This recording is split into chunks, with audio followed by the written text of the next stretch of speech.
আজ আমরা শ্রীমদ্ ভগবদ গীতা দশম অধ্যায় বিভূতি যুগের শ্লোক সংখ্যা 24 অধ্যয়ন করব। পুরোধাসাং চ মুখ্যম মাং বিদ্ধি পার্থ বৃহস্পতি স্নানীনামহং স্কন্দঃ সরসামস্মি সাগরঃ। শ্লোকের অনুবাদ এবং তাৎপর্য শ্রীল প্রভুপাদের দ্বারা। শ্রীল প্রভুপাদ কি জয়। হে পার্থ, পুরোহিতদের মধ্যে আমি প্রধান বৃহস্পতি, সেনাপতিদের মধ্যে আমি কার্তিকেয় এবং জলাশয়ের মধ্যে আমি সাগর। তাৎপর্য: স্বর্গরাজ্যের প্রধান দেবতা ইন্দ্র এবং তাকে স্বর্গের রাজা বলা হয়। তার শাসনাধীন গ্রহলোককে ইন্দ্রলোক বলা হয়।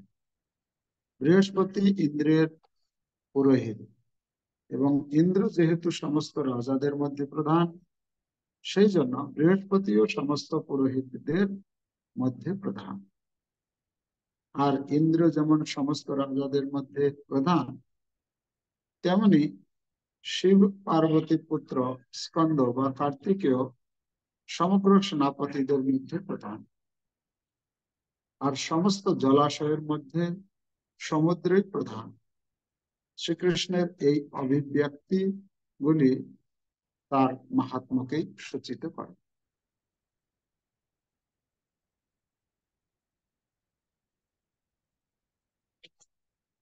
পুরোধসাম চ মুখ্যম মাং বিদ্ধি পার্থ বৃহস্পতিম স্নানীনামহং স্কন্দ সরসামস্মি সাগর।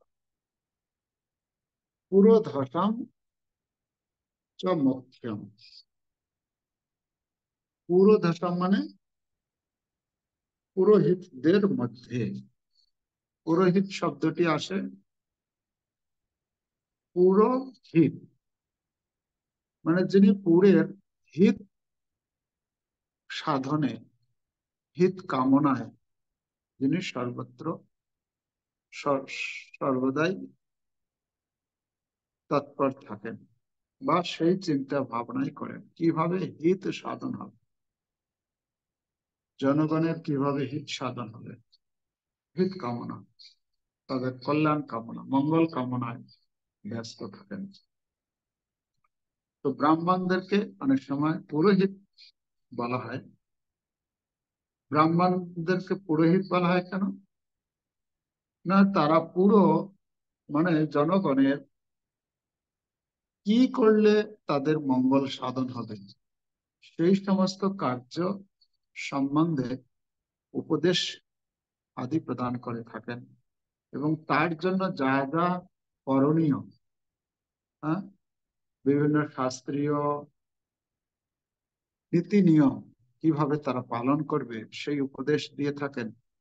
যাগ যজ্ঞ, বিভিন্ন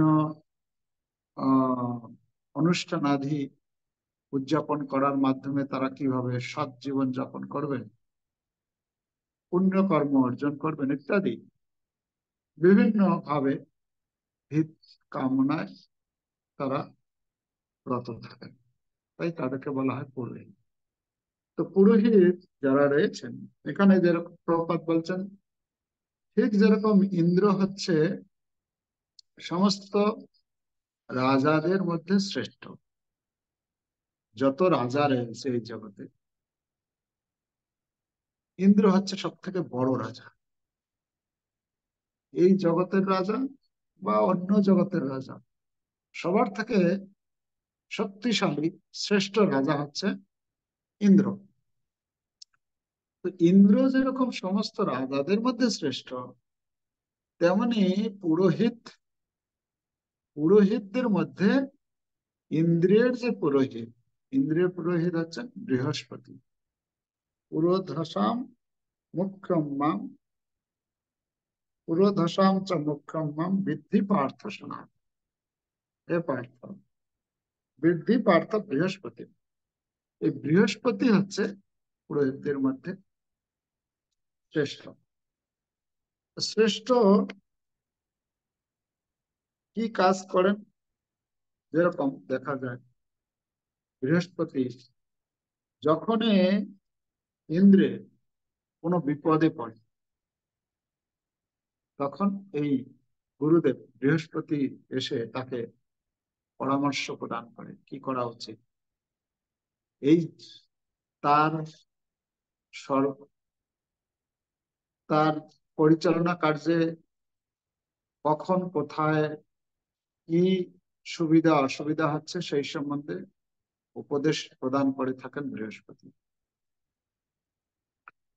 অনেক সময় দেবতাদেরকে অসুরেরা, দৈত্যেরা কি করে, তাদের স্বর্গরাজ্য আক্রমণ করে, তাদেরকে প্রতারিত করে। তো সেই সমস্ত পরিস্থিতি থেকে কিভাবে আহ মুক্ত হওয়া যায় সেই সমস্ত সম্বন্ধে বৃহস্পতি তাদেরকে উপদেশ প্রদান করে থাকেন। সেই উপদেশ অনুসারে দেবতাগণ কাজ করে থাকেন। তো ঠিক সেই রকমই একটি ঘটনা ঘটলো যে যখন ভগবান শ্রীকৃষ্ণ স্বর্গরাজ্যে গেলেন এক সময়, তো স্বর্গরাজ্যে যখন গিয়েছিলেন তখন স্বর্গের রাজ্যে পারিজাত পুষ্প রয়েছে। সেই পারিজাত পুষ্প ভগবান শ্রীকৃষ্ণ সেখান থেকে পারিজাত নিয়ে এসেছিলেন দ্বারকায়।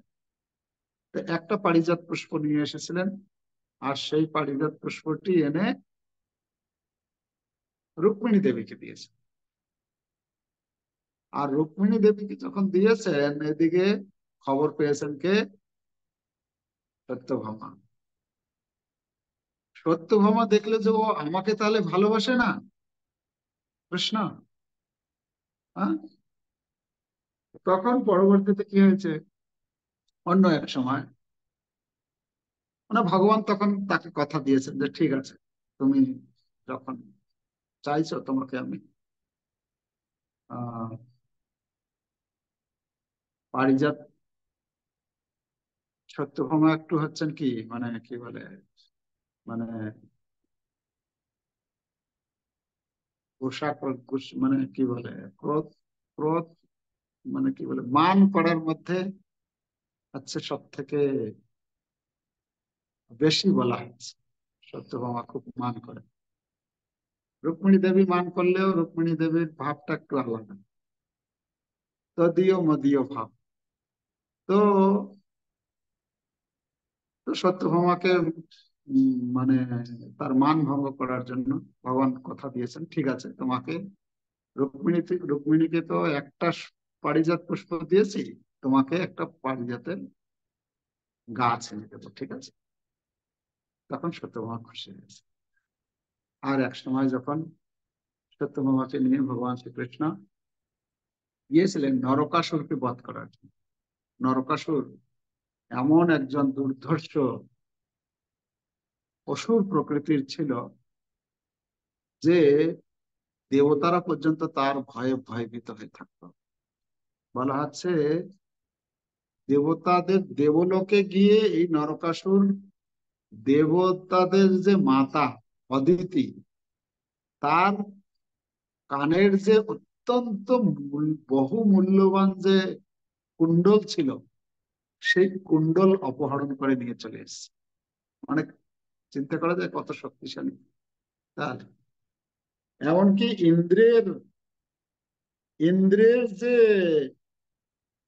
অস্ত্র, ইন্দ্রের ব্যবহৃত যে গুরুত্বপূর্ণ কিছু কিছু অস্ত্র আদি, সেগুলো ইন্দ্রের কাছ থেকে নিয়ে চলে এসেছে। ইন্দ্র কিছু করতে পারেনি, মানে দেবতারা কিছু করতে পারেনি। তাহলে কত শক্তিশালী। আর দেবতারা যখন ভগবান শ্রীকৃষ্ণকে জানালেন যে হে ভগবান, আপনি এই নরকাসুরের অত্যাচার থেকে আমাদেরকে মুক্ত করুন, এ যখন যা খুশি করছে, আমরা তাকে কিছু করতে পারছি না। তো তখন কি হলো, ভগবান শ্রীকৃষ্ণ তাদেরকে আশ্বাস দিলেন যে ঠিক আছে তোমরা যাও, আমি গিয়ে ওকে বধ করবো। তো ভগবান যখন যাচ্ছিলেন তখন এই সত্যভামা দেবীকে সাথে নিয়ে গেলেন। সত্যভামা সেই রথে একই সঙ্গে ছিলেন। সত্যভামা বলা হচ্ছে সেখানে যুদ্ধ করেছেন, যুদ্ধ করে সেই নরকাসুরকে বধ করেছেন। নরকাসুরকে বধ করার পর দেবতাদের যে সমস্ত বস্তু সে হরণ করে নিয়ে এসেছিল, সেগুলো নিয়ে কি করেছেন, সে স্বর্গলোকে চলে গেছেন ভগবান শ্রীকৃষ্ণ। তো স্বর্গে গিয়েছেন, স্বর্গে গিয়ে সেই যা যা ছিল সেগুলো আহ দেবমাতা অদিতির সেই কুণ্ডল ফেরত দিয়েছেন। দেবমাতা খুব খুশি, সেই অত্যন্ত বহু মূল্যবান সে কুণ্ডল সে ফিরে পেয়েছেন। তিনি ইন্দ্রকে তার যে বস্তু ছিল যেগুলো অপহরণ করেছিল সেগুলো প্রদান করেছেন। করার পর যখন ঘুরছিলেন, হ্যাঁ, বাগিচায় ঘুরছিলেন, ওই সেখানে দেখতে পেয়েছেন কি, বাগিচায় কি থাকে, সেই পারিজাত পুষ্পের বৃক্ষ। আর সত্যভামা দেবী বলছেন, তাহলে এই পারিজাত বৃক্ষটি আমার আমার উঠোনে, মানে আমার প্রাসাদের বাগিচায় থাকবে। করতেই পারে, মানে আহ নিজের হাজবেন্ডের কাছে, স্বামীর কাছে, পতিদেবের কাছে বায়না। আপনাদের অনেকেরও অভিজ্ঞতা হয়তো আছে, মার্কেটে গিয়েছেন আপনারা, বায়না ধরে বসে পড়েছে, এটা কেন, এটা কেন, এটা কিনে দাও, এটা আমাকে কিনে দাও। হয় এরকম অনেক সময়, এটা স্বাভাবিক।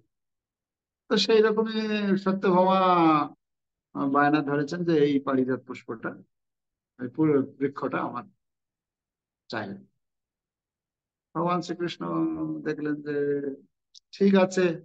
আর আগে একবার এই এই পারিজাতকে নিয়ে একবার একটা গন্ডগোল হয়েছিল আমাদের পরিবারে। ঠিক আছে, পারিজাত পুষ্প বৃক্ষটা নিয়েছে। তো সবকিছু কথাবার্তা হয়ে গেছে, সবার বিদায় টিদায় নিয়ে নিয়েছে। ভগবান ফিরে আসার সময় কি করেছেন, ওই পারিজাত পুষ্প বৃক্ষটি তুলে নিয়েছেন, তুলে নিয়ে গরুরের পেটে রেখে দিয়েছেন। আর মানে দ্বারকার উদ্দেশ্যে ওখান থেকে রওনা দিয়েছেন। আর যখন রওনা দিয়েছেন ওখান থেকে, এদিকে কি হয়েছে, আর এক পরিবার। কার পরিবার? ইন্দ্রের পরিবার। ইন্দ্রের স্ত্রী দেখছে যে আমার পারিজাত পুষ্পের বৃক্ষটি নিয়ে যাচ্ছে। আর তখন শচী দেবী ইন্দ্রকে, তার পতিকে বলছে, হ্যাঁ তুমি কি করছো, তুমি এরকম আহ, মানে দুর্বল, নির্বল, যে এই পারিজাত পুষ্পের বৃক্ষটি নিয়ে চলে যাচ্ছে, তুমি কিছু করতে পারছো না। হ্যাঁ, তো অনেক কিছু বলা শুরু করে দিয়েছেন। আপনারা জানেন, আপনাদের তো অনেকের অভিজ্ঞতা আছে, যদি অসন্তুষ্ট হয় তখন কি কি, কিভাবে আপনাকে উত্তেজিত করবে, সেই উত্তেজিত করার জন্য কি কি শব্দ প্রয়োগ করতে পারে।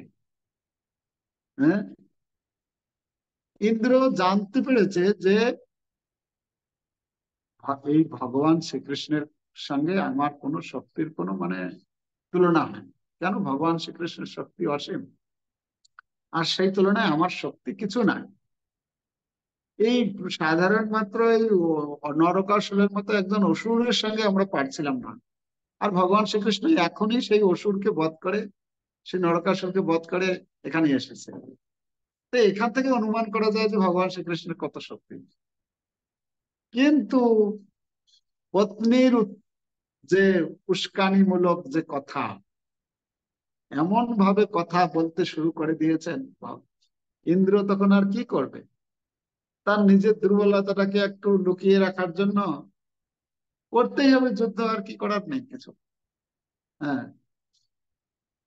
তো যদিও ইন্দ্র জানে, ইন্দ্রের সুরক্ষার জন্য এই অসুরকে এখনই বধ করে আসলেন ভগবান শ্রীকৃষ্ণ, কিন্তু সেই ইন্দ্র এখানে তার পত্নীর কথায় এতটাই মানে প্রভাবিত হয়ে গেল, সেই ভগবান শ্রীকৃষ্ণের সঙ্গে তার যুদ্ধ করতে শুরু করে, যুদ্ধ করতে শুরু করে দিল। যুদ্ধে পরাস্ত হয়ে গেল ইন্দ্র। ইন্দ্র ইন্দ্র পরাস্ত কি, ইন্দ্র যত সমস্ত সৈন্য সামন্ত যা ছিল সবাই মিলে কৃষ্ণের সঙ্গে যুদ্ধ করে, যার কৃষ্ণ হচ্ছেন একা, সবাইকে পরাস্ত করে দিয়েছে ভগবান, পরাস্ত করে নিয়ে চলে যাচ্ছে। তখন শচী দেবী বলছেন, কিরকম তুমি এত, কৃষ্ণ মাত্র একজন ব্যক্তি একা, আর তোমরা কত মানে স্বর্গের কত শক্তিশালী সেনা, সকলে মিলে এই শুধু ইন্দ্রের সঙ্গে পারলে না, কি বলে কৃষ্ণের সঙ্গে যুদ্ধে পারলে না, আমি যাব, আমি যুদ্ধ করবো, আমি তাকে গিয়ে পরাস্ত করবো। যেমন মানে কৃষ্ণের কাছে, কৃষ্ণের সঙ্গে যুদ্ধ করতে যাবে। তখন ইন্দ্র বলছে, ঠিক আছে, তুমি তো যুদ্ধ করতে যাবে বলছো, খুব ভালো কথা। তো তবে একটা কাজ করো, যুদ্ধ করতে যাওয়ার আগে একটু গুরুদেবের পরামর্শ নিয়ে তারপর যাও। গুরুদেবকে, গুরুদেব হচ্ছেন বৃহস্পতি, এখানে যার নাম আছে। তো এই গুরুদেবের কাছে একটু পরামর্শ নিয়ে তারপর তুমি যাও। তো তখন গিয়েছে গুরুদেবের কাছে, কিন্তু মানে গুরুদেবকে খুব মানতেন। ইন্দ্রকে যদিও হয়তো কথায় হয়তো অবমাননা করেছেন বা তার কথা শোনেননি, কিন্তু গুরুদেবের কথা মানতেন শচী দেবী। গুরুদেব যা বললেন তাই করলেন। তো গুরুদেবের কাছে গিয়েছেন গুরুদেব, গুরুদেব তখন সেই শচী দেবীকে বোঝানো শুরু করে দিয়েছেন যে দেখো, এই কৃষ্ণ, কৃষ্ণ কোনো সাধারণ ব্যক্তি না। কেন? কৃষ্ণ হচ্ছেন সমস্ত বিশ্ব ব্রহ্মাণ্ডের মালিক। আর তুমি যে চিন্তা ভাবনা করছো যে কৃষ্ণের সঙ্গে যুদ্ধ করবে, এটা ঠিক না। তো তখন আহ বৃহস্পতি অনেক কথা ভগবান শ্রীকৃষ্ণের গুণমহিমা তুলে ধরেছেন, যে দেখো এই যে আমাদের যে বুদ্ধি, এই বুদ্ধি কিন্তু কৃষ্ণ প্রদান করে থাকেন। তার ইচ্ছাতে, তার ইচ্ছাতেই এই দেবতারা প্রত্যেকেই তার ভয়ে কাজ করে। তার ভয়ে বায়ু বয়। হ্যাঁ, সে ভক্তিবিনোদ ঠাকুর গান লিখেছেন, তব ইচ্ছা মতো গ্রহগণ যত নিজ নিজ ফল করে দান, তব ইচ্ছা মতে বায়ু বয়। হ্যাঁ, এরকম গানটা লিখেছেন যে আপনার ইচ্ছাতেই, আপনার ভয়ে, তব মানে আপনার ইচ্ছাতেই বায়ু বইছে, আপনার ইচ্ছাতেই অগ্নি, এই দাহিকা শক্তি তার মধ্যে কাজ করে, দহন করে সে, আপনার ইচ্ছাতেই মৃত্যু, এই যে মৃত্যু, সেটাও আপনার ইচ্ছাতেই, আপনার ভয়ে কাজ করে, আপনার ইচ্ছাতেই ব্রহ্মা ইন্দ্র শিব সকলেই তারা সবসময় ভয়ভীত, তার তার ভয়ে। তো এভাবে ভগবান শ্রীকৃষ্ণের গুণমহিমা যখন কীর্তন করে শচী দেবীকে শুনিয়েছেন, শচী দেবী তখন তার যে দুরাগ্রহ ছিল যে ভগবান কৃষ্ণের সঙ্গে যুদ্ধ করবে, সেই দুরাগ্রহ থেকে সেটাকে ছাড়লো, যে ঠিক আছে তাহলে যাবো। তো এই বৃহস্পতি কি করলো, ইন্দ্র এবং শচী দেবী দুজনকে বুঝিয়ে শান্ত করলো, এবং ভগবান শ্রীকৃষ্ণের মহিমা মানে হিত সাধন, মানে তার যে কি বলে যজমান, বৃহস্পতির যজমান হচ্ছে, তো তার যজমানের কি করে হিত সাধন হবে। দেখো, যদি শচী দেবী যদি যেত যুদ্ধ করতে, কি হতো, কি না একটা পরিস্থিতি হতো না। তো তাদের যাতে কল্যাণ হয়, তাদের যাতে হিত হয়, সেই কাজে তাদেরকে উপদেশ প্রদান করলেন, তখন তারা শান্ত হবে। তো এভাবে দেখা যায় এই বৃহস্পতি সর্বদাই পুরোহিত রূপে, এখানে বলা হচ্ছে পুরোহিতদের মধ্যে শ্রেষ্ঠ, তিনি সর্বদাই এভাবে উপদেশ প্রদান করার মাধ্যমে, হ্যাঁ, তার মানে সমাজের জনগণের কল্যাণ সাধন করে থাকেন। তো ভগবান তাই এখানে বলছেন পুরোহিতদের মধ্যে আমি হচ্ছি বৃহস্পতি। এখানে ভগবান অর্জুনকে পার্থ নামে সম্বোধন করেছেন। পার্থ নামে সম্বোধন করেছেন কেন না, পার্থ হচ্ছেন পৃথার পুত্র, কুন্তী দেবীর পুত্র। তো ভগবান বলছেন ঠিক যেরকম বৃহস্পতি, ঠিক যেরকম বৃহস্পতি শচী এবং ইন্দ্রকে বুঝিয়ে তাদেরকে শিক্ষা প্রদান করে, শিক্ষা প্রদান করলেন, কি শিক্ষা প্রদান করবেন না, কৃষ্ণ হচ্ছেন পরমেশ্বর ভগবান, তার ঊর্ধ্বে আর কেউ নেই, তার প্রতি তার ভক্তি করা, তার শরণাগত হওয়াই হচ্ছে প্রত্যেকের উচিত। এমনকি যত বড় রাজা হোক, মন্ত্রী হোক, যেই হোক না কেন, প্রত্যেকের উচিত ভগবান শ্রীকৃষ্ণের ভক্তি করা। তো যখন বৃহস্পতি যখন উপদেশ প্রদান করে তাদেরকে সেই জ্ঞান প্রদান করলেন যে কৃষ্ণই হচ্ছেন ভগবান, ঠিক তেমনি এই কুন্তির মাতা, কুন্তী মাতা কি করেছেন, ছোট্টবেলা থেকে তোমাদের এই পাঁচ ভাইকে সর্বদাই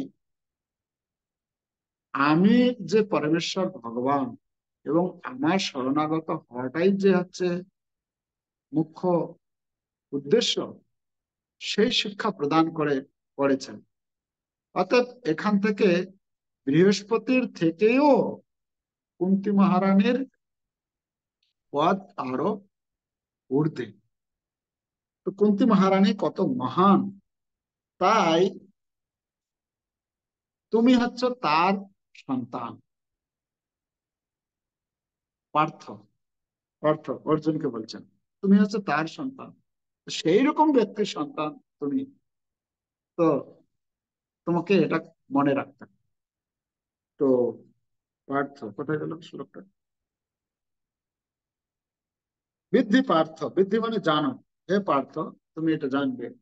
বৃহস্পতি, তারপরে শব্দ হচ্ছে সেনানী নাম অহম স্কন্দ, সেনাদের মধ্যে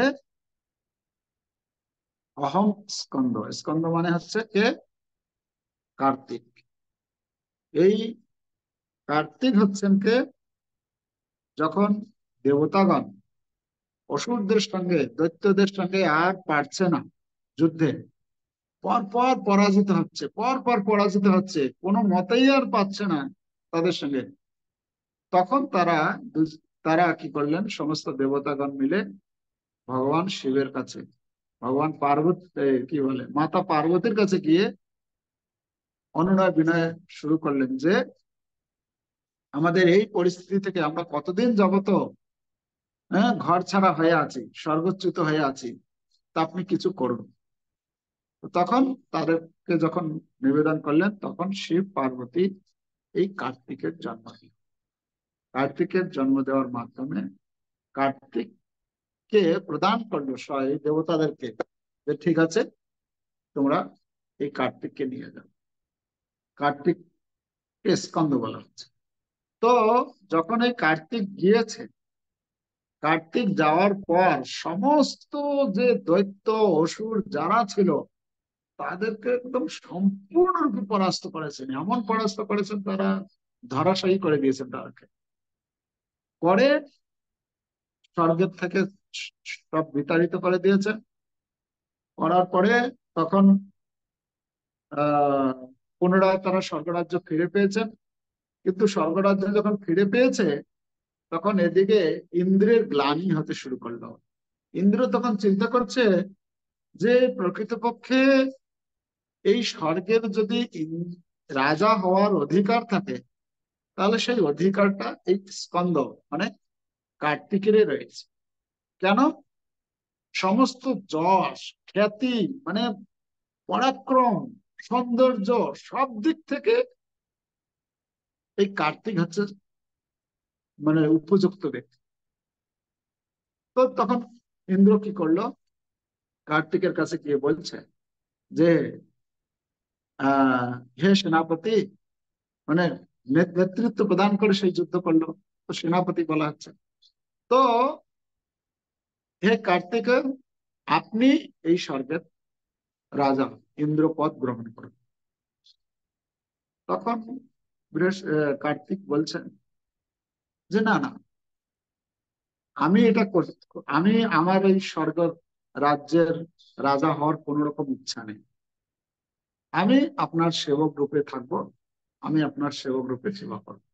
আমার এই রাজা টাজা হওয়া এইসব ইচ্ছা নেই। অনেক লোক থাকে না, অনেক গুণ আছে তার মধ্যে, কিন্তু সেই গুণে সেই পদ অধিকার করতে চায় না। সে শান্ত শিষ্ট, না ঠিক আছে যখন প্রয়োজন হবে আমি আপনার কাজ করে দেবো, কিন্তু তার মানে আমি ওই পদ গ্রহণ করবো না। তো কার্তিকেয় কি করলো, সেই পদ গ্রহণ করলো না। তো তখন ইন্দ্র বলল, তাহলে আপনি আপনি বলুন, তাহলে আমি কিভাবে আপনার সেবা করতে পারি। কিন্তু এই কি বলে, তো দুইজনের মধ্যে কথা হলো যে ঠিক আছে। কার্তিকেয় তখন কার্তিকেয় তখন বলল যে আমার তাহলে আপনার কাছে একটা অনুরোধ আছে। কি অনুরোধ? না, আপনি সর্বদাই এই দেবতাদের সেনাপতি রূপে থাকবেন। আপনি একদম পার্মানেন্ট পদ, আপনার সেনাপতি, এই সেবাটা আপনার করতে হবে। তখন বলে ঠিক আছে, তাহলে আমি সেটা করব। এই যে সেনাপতির পদ ইন্দ্র ফিক্সড করে দিলেন। যদিও ইন্দ্রের থেকে অনেক শক্তিশালী, অনেক গুণ, অনেক সৌন্দর্য, সব দিক থেকে সে কার্তিকেয় রয়েছে, কিন্তু তা সত্ত্বেও কার- সে ইন্দ্র অনেকবার বলেছেন, একজন ছোট মানে বড় ব্যক্তি থাকতে যদি ছোট ব্যক্তি যদি সেই পদে আসীন থাকে, তাহলে সেটা আমার আমার আমার কি হবে, এটা গ্লানি, আমাকে উপহাস করবে লোকে, এটা ঠিক হবে না। কিন্তু যেহেতু কার্তিকেয় যেহেতু সেই পদ গ্রহণ করতে অনিচ্ছুক, তাই তিনি গ্রহণ করলেন না। তো তাকে সেনাপতির পদে পদে অভিষিক্ত করা হলো। তো তাই এখানে বলছেন যে সেনাপতিদের মধ্যে আমি হচ্ছি কার্তিক, সেনানী নাম অহম স্কন্দ। তো তখন কার্তিক তখন থেকে এই পদ মানে দেখছেন। তো এখানে এখানে বোঝা যাচ্ছে যে কার্তিকেয় কত কত শক্তিশালী। ভগবান বলছেন এই কার্তিকেয় হচ্ছে আমি, যে সৎ গুণাবলী যেখানে রয়েছে, শক্তি, ওজ, বল, ভগবান বলছেন সেটা হচ্ছে আমি। তো আমি হচ্ছি দেবতাদের সেনা নায়ক কার্তিক, সেনাপতিদের মধ্যে আমি হচ্ছি স্কন্দ। এটি হচ্ছে ভগবানের একটি বিভূতি। অন্তিম বিভূতি বলছেন সরসামস্মি সাগর। সরসামস্মি সাগর মানে, সরসাম মানে মানে জল যে ধারণ করে রয়েছে, সরোবর। সেই সরোবরের মধ্যে আমি হচ্ছে সাগর, মানে সব থেকে বেশি জল যেখানে ধারণ করে রাখা আছে, সাগর হচ্ছে আমি। তো শিল প্রভুপাদ তার তাৎপর্যে লিখেছেন যে, বলছেন সমস্ত জলাশয়ের মধ্যে সমুদ্রই প্রধান।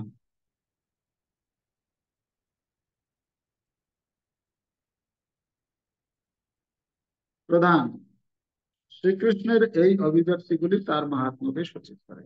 তাহলে এখানে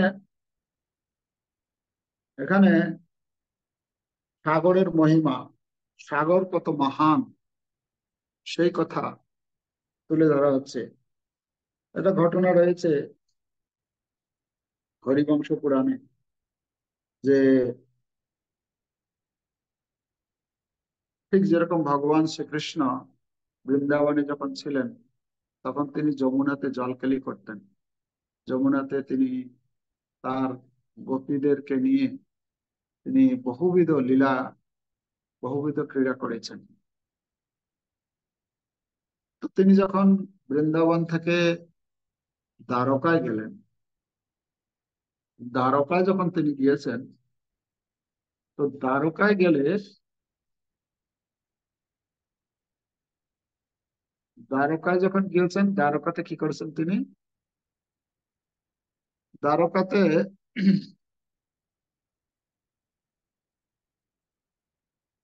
সেখানে সমুদ্র ছিল, তো বলা হচ্ছে দ্বারকাতে যখন ভগবান ছিলেন, দ্বারকাতে সেই সমুদ্র যমুনাতে যেভাবে লীলাবিলাস করেছিলেন, জলকেলি করেছিলেন, ঠিক তেমনি এই দ্বারকাতেও সমুদ্রে সেই রকম ভাবে জলক্রীড়া করেছিলেন। বলা হচ্ছে সেখানে সেই হরিবংশ পুরাণে যে ভগবান শ্রীকৃষ্ণ যখন সেই দ্বারকার সমুদ্রে জল ক্রীড়া করছিলেন, তখন সেই দ্বারকা সমুদ্রের জল, যদিও স্বাভাবিক জল হচ্ছে লবণ লবণাক্ত, কিন্তু সেই জল তখন মিষ্টি জলে পরিণত। সেখানে সুন্দর প্রস্ফুটিত পদ্ম দেখা যেত। সেখানে জল যখন যখন জলকেলি করতেন, বলা হচ্ছে কোথাও হাঁটু পর্যন্ত জল, কোথাও বা জঙ্ঘা পর্যন্ত জল, কোথাও বা কোমর পর্যন্ত জল, কোথাও বা বক্ষস্থল পর্যন্ত জল, এতটুকু পর্যন্ত জল থাকতো। আর ভগবান শ্রীকৃষ্ণ তার এই মহিষীদেরকে নিয়ে সেখানে জলক্রীড়া করতেন। তো এভাবে ভগবান শ্রীকৃষ্ণ, বলা হচ্ছে সেই জলক্রীড়া দেখার জন্য নারদ মুনি যেতেন। হ্যাঁ, তার যে বিভিন্ন সখীদেরকে নিয়ে, এই কি বলে মহিষীদেরকে নিয়ে, 16,108 মহিষীদেরকে নিয়ে ভগবান শ্রীকৃষ্ণ সেখানে এই জলক্রীড়া করতেন সেই সমুদ্রে। তো এই সমুদ্র যে ভগবানের সেবা করার জন্য সর্বদাই তৎপর। আমরা এই কি বলে মায়াপুরে নবদ্বীপ ধামে দেখি, নবদ্বীপ ধামে একটি লীলা রয়েছে। এখানে আমাদের একটি দ্বীপ রয়েছে, এই গঙ্গার ওই পাড়টা। সেখানে একটা জায়গার নাম হচ্ছে সমুদ্রগড়। সমুদ্রগড় মানে সমুদ্র যেখানে আহ মহাপ্রভুর কৃপা লাভ করার জন্য এসেছিলেন। এটি অনেক পূর্বের কথা, সত্যযুগের কথা, যখন মহাপ্রভু আবির্ভূত হয়েছেন কলিযুগে।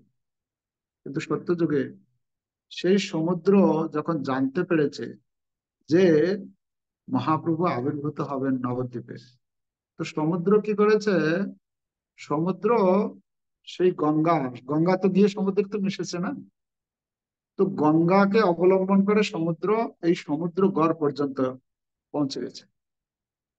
আর সমুদ্র যদি আসে তাহলে কি হবে, গঙ্গার দুদিকে একদম পুরো বন্যা হয়ে গেছে।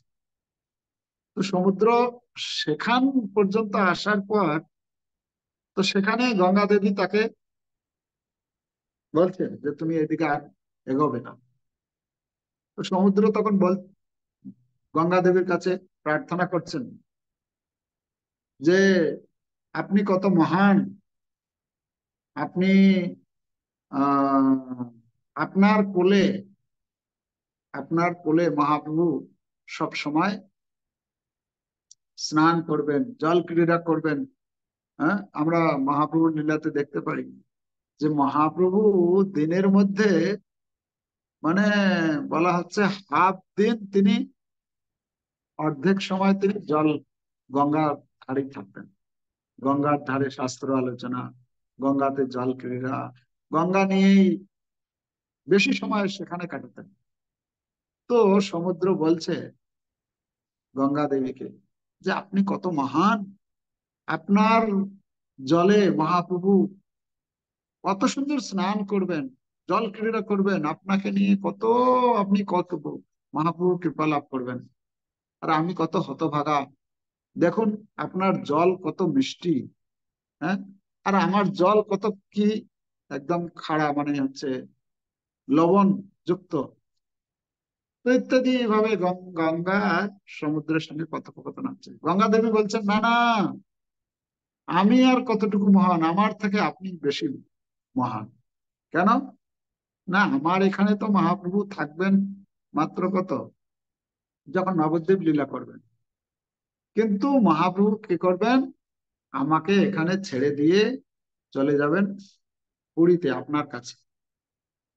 আর সেখানে সেখানে মহাপ্রভু কত সময় কাটান। তো এটা মহাপ্রভু আসার অনেক পূর্বে দুইজনের মধ্যে কথোপকথন হচ্ছে, সমুদ্র আর গঙ্গা। তো সমুদ্র তখন বলছেন, হ্যাঁ, যদিও আমার কাছে যাবেন, ওখানে থাকবেন, কিন্তু সেই রূপটা হবে কি সন্ন্যাসী রূপ। আহ, সেই যে সেই যে মহাপ্রভুর যে চাচর চিকর কেশ, সেটা থাকবে না। সেই যে কি বলে রূপ, সেই যে রূপ ও লাবণ্য 24 বছর বয়স পর্যন্ত, সেই যে রূপ আমি কোনোদিন দর্শন করতে পারবো না। আমার কাছে যদিও যাবেন, তখন কি রূপে যাবেন?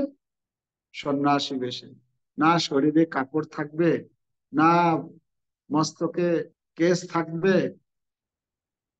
তো সেই রূপ দেখে আমি আরো দুঃখী হব যে ভগবান, যিনি অনন্ত কোটি বিশ্ব ব্রহ্মাণ্ডের মালিক, তিনি একজন সন্ন্যাসী রূপে আমার কাছে। তো সেই রূপ দেখে কি আমার কি আনন্দ হবে? হ্যাঁ, অতএব আপনি হচ্ছেন মহান। তো দুইজনের মধ্যে অনেক কথোপকথন হয়েছে এই সমুদ্র গড়ে।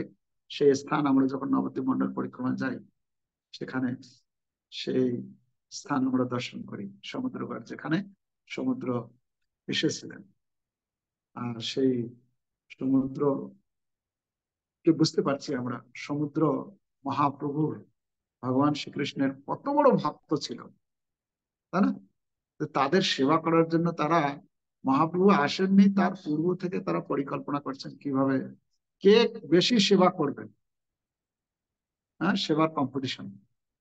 তো এই হচ্ছে সমুদ্রের যে মহিমা। সমুদ্র, এখানে এই জন্য ভগবান বলছেন সরসামস্মি সাগর, আমি হচ্ছি সরোবরের মধ্যে সমুদ্র।